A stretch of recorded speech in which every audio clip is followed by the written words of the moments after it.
tiva Xikwembu xi nyikile un'wana na un'wana, a loko swa wena swi nga fambi kahle u nga loyi swa mina. Ma swi tiva Xikwembu xi nyikile un'wana na un'wana, a loko swa wena swi nga fambi kahle u nga loyi swa mina. Na loko le muloyi we bava i nga famba lete ku ve ni u ya loya mali i ta vuya ka wena. Na loko le muloyi we mama i nga famba le banga ku ve ni u ya loya mali leyi i ta vuya ka wena. U tshiketa ku xanisa mina, mina na fana na wena, hi yo mana hi muhleketo we bava se na fana na wena.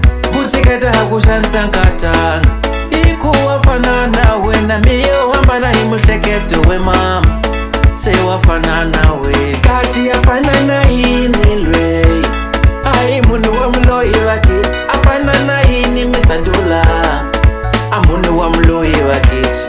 A hi munhu wa muloyi n'wananga, wa fana ni munhu wa ku yiva, noma u mu swekela swakudya u n'wi nyika, a loko a nga yivanga a nga xurhi. A hi munhu wa muloyi, wa fana ni nsati wa vanhu, noma wa mu nyika hinkwaswo va swi lavaka, a loko a nga tholanga a nga xurhi. Wa tiva swi ni vavisa njhani n'wini, swi ni vavisa njhani, wa tiva swi ni vavisa njhani n'wini, a munhu wa ku loyi a kholwa hi vutomi bya wena. Hayi wini nsati wa n'wana a kholwa hi ku jola. Ay vananga, vananga, ay vananga, akunene xuru muti swi tsandzile na muti swa kutani xuru khesemusi nambi vakokwani a va hanyisa swoswi, nambi vakokwani a va hanyisa swoswi, swi tsandzile na muti swa kutani xuru khesemusi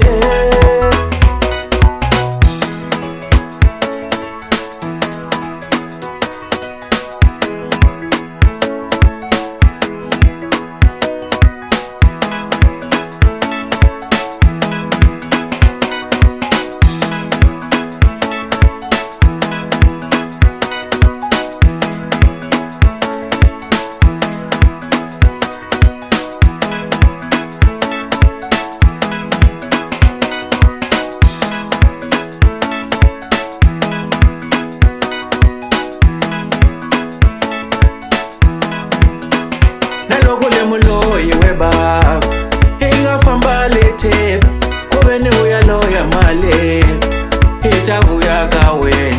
Na loko le muloyi we mama i nga famba le banga ku ve ni u ya loya mali leyi i ta vuya ka wena. U tshiketa ku xanisa mina, mina na fana na wena, hi yo mana hi muhleketo we bava se na fana na wena.